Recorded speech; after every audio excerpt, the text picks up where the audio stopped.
Hey guys, it's been a while, but I'm back with two movie reviews. We're going to talk about The Creator and Killers of the Flower Moon. So let's start off with The Creator, directed by Gareth Edwards.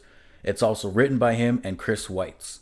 The film tells a story about the future, that being Los Angeles 2060, 2070, around that time, where AI is fully integrated into the world, where they walk and talk and work just like people. But it is said that AI launched a war on humans where they nuked Los Angeles. So, human versus AI. That's kind of the story. But the main character, Joshua, an ex military man, gets roped back into the war when it becomes discovered that a person who was close to him didn't die and that they have to track down a weapon that the AI planned to use to win the war. But he finds out that the weapon is a little girl. The AI created a little girl named Alfie. And since he doesn't want to kill this little girl, he wants to find the person who he lost in the war. He ends up going on a journey with Alfie to figure out where this person is and also learn about living life. And, AI, they have a discussion about whether or not AI are living or not. And I'm a sucker for movies about living life, all that fun jazz. Forrest Gump's one of my favorite movies. And that movie has a lot about living life. And this film does that really well as well. Before I go back to those characters, I want to talk about the filmmaking because I think this is a extremely well made film. The production is incredible. The sets are great. The film looks fantastic. The cinematographers are Oren Soffer and Greg Fraser. Greg Fraser being an excellent cinematographer for his works such as Dune, The Batman, which I think looks fucking incredible, and Rogue One. He worked on Rogue One with Gareth Edwards, and this is Gareth Edwards' first film since Rogue One. And I think a lot of the production of this film was inspired by him working on Rogue One, that being the cool futuristic look of this world, the technology that's integrated, how the military people look, the weapons they use, the technology, the text-to-speech engines they use to listen and understand people who speak foreign languages, and especially the architecture of the buildings and the ships. It all looks really cool and scientific and futuristic. It looks all practical. It looks real. It looks stunning. The CGI is fantastic in the film. I wasn't watching the film and going, wow, that's good CGI. I'm just thinking, wow, that looks cool. Because it doesn't stand out as bad. Nothing looks bad in the movie. The film is just really well shot as well. You can say a lot of moments are, in the darkness where they can hide a little bit of the CG, but those are only few instances. I think the CG on the AI characters, some AI characters have these weird things in their necks so you can see inside of them. And there's AI characters that have like big robot heads and like robot looking bodies. I think they all look incredible. Hell, it just looks like people wearing suits. That's how good they look. And I wouldn't doubt it if it's people wearing suits like that. But you see little movements on their robot heads as their bodies are walking and talking and stuff. It must be just extremely good CGI. And this film has a budget of $80 million, and they use every single dollar to the fullest extent because this film looks incredible. I can't commend the look of the film enough. I absolutely adore the production of this film. All of the suits the characters wear, the costumes, the CG, the look of the film, and there's a lot of great moments with great lighting. I love the framing. It's just a really, really well made film, and that elevates my love for this movie. What draws me to the film even more is the story. It's not just about AI wanting to take over the world. It goes much deeper than that, and it was something that I didn't expect. And it's weird because of the film strikes happening this year where there's a lot of argument about using AI. So it was definitely weird. I was definitely going into the film expecting humans versus AI and who's going to win the war. It's more so just about AI wanting to live their lives and be separate from humans. But although there are some moments where they contradict themselves, I think there's a few moments where they say, we cannot kill, but it looks like they're killing humans defending themselves. I don't know. There's a very specific point in the film where they highlight that. But then I think, wait a minute, what about all the other times before that in the movie. What the fuck? I don't know. I don't know. But they don't explain if they can defend themselves like that and kill humans. But it's just a small, minor thing. There's just some weird moments like that in the script. And more specifically, the script and the editing I have issues with. Like, there's a moment where Joshua and Alfie are on the run. And there's a character that goes to a phone and says, "Hey, I found them."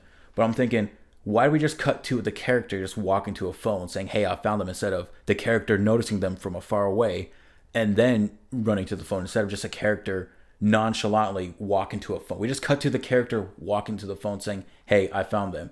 It's, it's weird moments like that in the script and the editing of the film.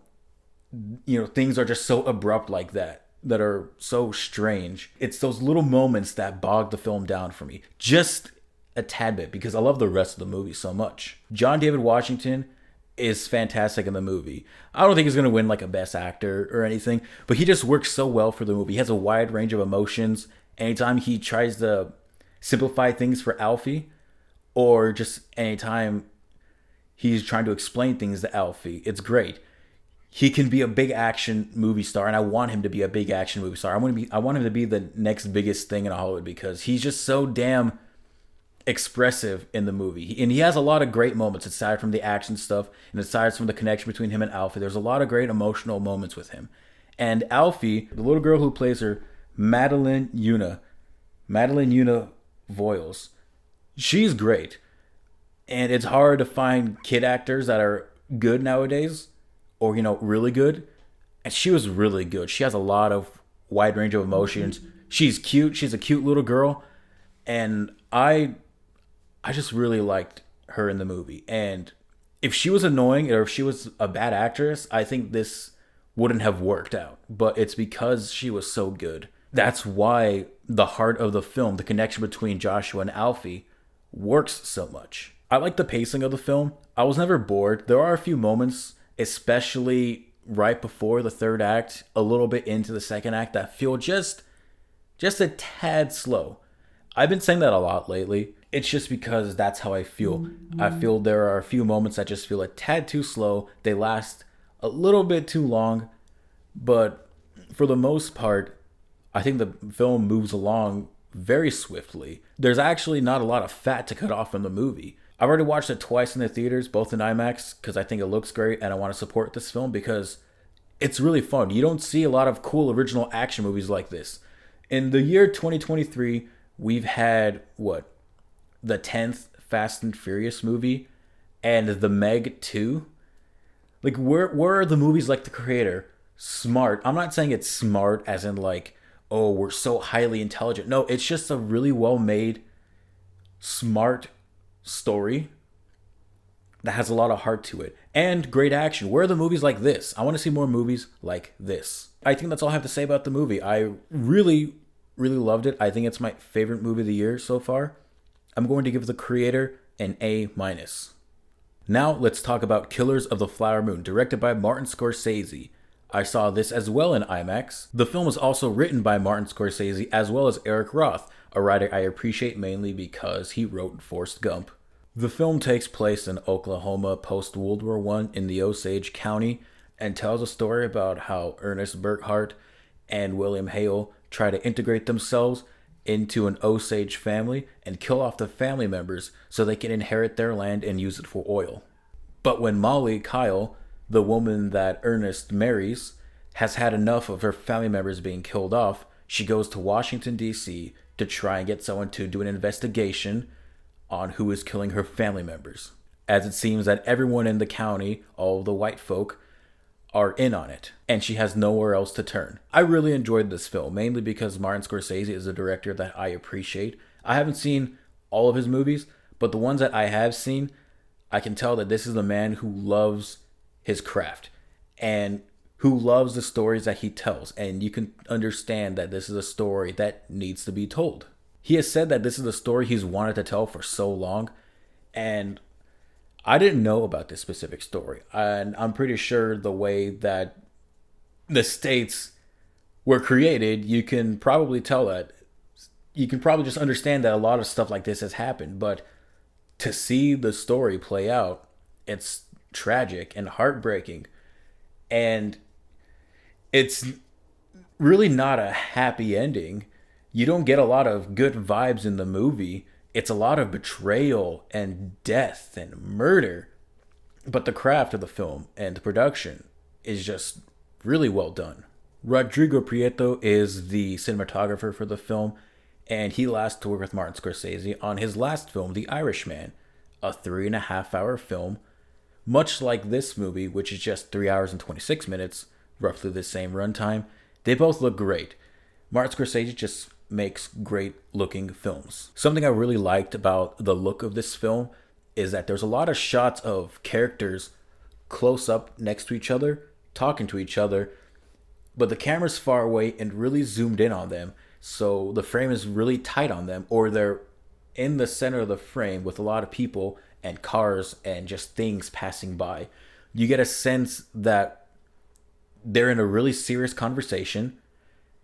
They're talking about something very drastic, but they're in the middle of everything else, the rest of the world going on. I think it's really smart. It's just, such a conversation like that happening out in the open. And it's just a really smart detail. It's better than just shot, reverse shot of just two people talking to each other. It's really interesting. And there's a lot of shot, reverse shot moments in the film, more specifically in the beginning of the film when Leonardo DiCaprio and Robert De Niro's characters are talking to each other. That's one of the moments where I thought, okay, maybe there's a few moments in the movie that are just going on a little too long like that. But I didn't mind because the writing is just really good and I'm captivated by these characters. And what's weird is that because I didn't know the story and I kind of stayed away from the trailers, I went into this not knowing that Leonardo DiCaprio's character was going to be, an antagonist of the movie. It's weird. And as likable as those characters are, you're not supposed to root for them. You're supposed to root for the people of the Osage tribe because this is their story. And I think the story is told beautifully. I just love that Martin Scorsese can create a 3.5 hour movie and it be just really damn good. And it have me captivated the whole time, not wanting to get up and leave. I don't have a problem with a long runtime. What I have a problem with is if a movie has a long runtime and it's boring. This film is not boring. There's so many things happening that keep you invested, that makes you want to know what happens next. And because I didn't know about this story specifically, I was pulled in. I was drawn in. I wanted to know what was happening next. And that being paired with just amazing production, Martin Scorsese's direction, great lighting and framing and smooth camera movements, long shots of the camera just going in a house and seeing a bunch of different conversations happen. And also great music. There's a lot of moments where it could be silent, but there's some cool guitar sounds in the background, some music from the native tribes that just make the moments feel much more than what they already are. As much as I am praising Leonardo DiCaprio and Robert De Niro, they're always great in their movies. Lily Gladstone as Molly, she's electrifying. She is stunning in this movie. She's great. I think she's going to get nominated for Best Actress. And I think this film's going to be nominated for a lot of things. But she is the protagonist of the movie, her and the Osage tribe. And as likable of characters as Ernest and William Hale are, they're the bad guys. You want to root for the Osage people, even though there is no happy ending. There's a conclusion that gets drawn, but there is no happy ending because you know how the rest of the story unfolds just because of how we are now. I just think this is a great film. I have no issue with the runtime, and I think that's all I have to say, really. It's just a great looking movie. The production's great, but there are just a few moments where I thought, okay, maybe scenes just last a little too long, and the film doesn't have to be 3 hours and 26 minutes, but I still enjoyed it nonetheless. I'm giving Killers of the Flower Moon an A-. I really think I'm going to enjoy it more on further watches. It's crazy to think that I'm going to watch a 3 hour and 26 minute film again, but I have no issue with it at all because I really like this movie, and we should support this movie because it's a Martin Scorsese joint. He's one of the last directors of his kind, making movies like this. We don't see movies like this anymore. This is a big budget. It's a big movie. It's a really big movie, and it's contained. There's a lot of big things that happened, but it's contained. Anyways, that's all I have to say about Killers of the Flower Moon. Go see it. It's really good, especially in IMAX. So, what did you think about The Creator and Killers of the Flower Moon? Did you like them? Did you love them? Did you not like them? Tell me what you thought about them in the comments below, and I'll be back with more enjoyable content like this. So, yeah, bye.